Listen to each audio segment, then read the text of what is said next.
Hello everyone, welcome to today's episode.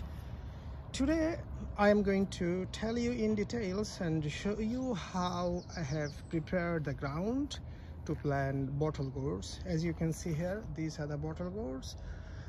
Luckily my bottle gourds has reached the top of the trellis, as you can see here already. Actually they have grown very well this year. So what I have done is I have turned the soil over, and after that, as usual, I have applied plenty of horse manure.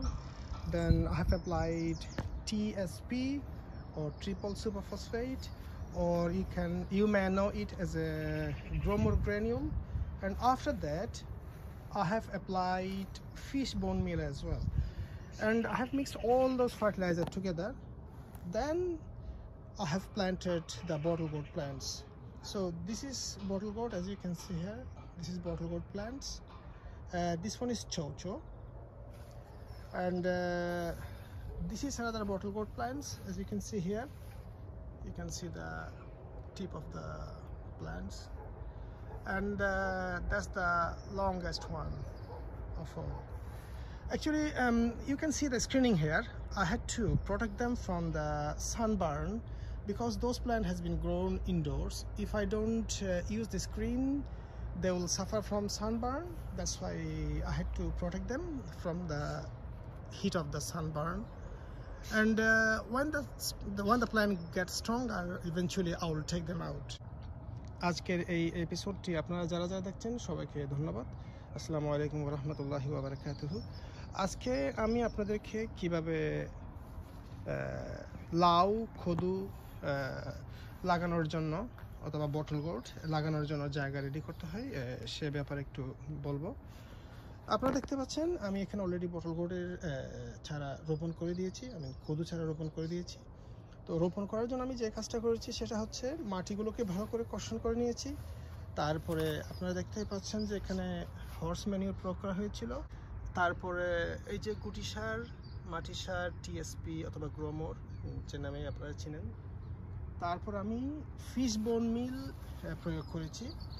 তাহলে আমি এখানে 3 জাতের সার প্রয়োগ করেছি। একটা হচ্ছে horse manure, Gromor গ্রেনিউল আর fish বোন মিল। এগুলো ভালো করে আমি মিক্স করেছি। মিক্স করার পরে তারপর আমি চারা রোপণ করেছি। এই যে আপনারা দেখতে পাচ্ছেন, এটা হচ্ছে চৌচো চারা। এখানে অনেক বিশাল ট্রেলিস করা হয়েছে চৌচো চারার জন্য, যদিও বা ট্রেলিসের টপ বিট এখনো কমপ্লিট হয় নাই। এই যে আপনারা দেখতে পাচ্ছেন অনেক বিশাল ট্রেলিস অথবা মাছা। তো এখানে দুইটা চৌচো, এই যে এখানে দুইটা চৌচো ছাড়া আছে, এখানে দুইটা চৌচো ছাড়া আছে। যে এটা হচ্ছে লাউ গাছ। এই লাউ গাছটা অনেক লম্বা হয়ে গেছে, দেখেন আপনারা, এটা অলরেডি মাছার উপর উঠে গেছে। এই যে আপনারা লাউ গাছের ডগাটা দেখতে পাচ্ছেন, আর এখানে দুইটা চৌচো ছাড়া, আর এই যে এখানে আরেকটা লাউ গাছ, এখানে দুইটা লাউ গাছ একসাথে। এখন আমি চারাগুলো রোপণ করার পরে পানি দিয়েছি, আর আপনারা দেখতে পাচ্ছেন আমি এখানে স্ক্রিনিং ইউজ করেছি চারাগুলোকে সানবার্ন থেকে রক্ষা করার জন্য। কারণ চারাগুলো ঘরের ভিতরে জন্মানো হয়েছে, যার কারণে আমি যদি স্ক্রিনিং ইউজ না করি তাহলে রোদ্রে চারাগুলো পুড়ে যাবে।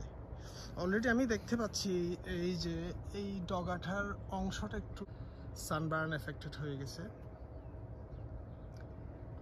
এই যে দেখতে পাচ্ছেন এটা একটু ব্রাউন হয়ে গেছে সানবার্নের জন্য। তো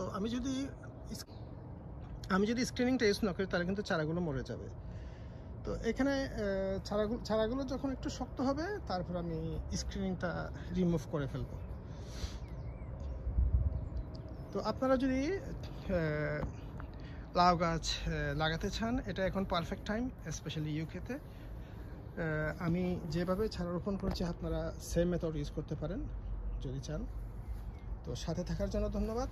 যদি আজকের এপিসোডটা আপনাদের পছন্দ হয়ে থাকে দয়া করে শেয়ার করবেন, আর যদি সাবস্ক্রাইব না করেন আমার চ্যানেলটাকে সাবস্ক্রাইব করবেন। Thank you. আল্লাহ হাফেজ।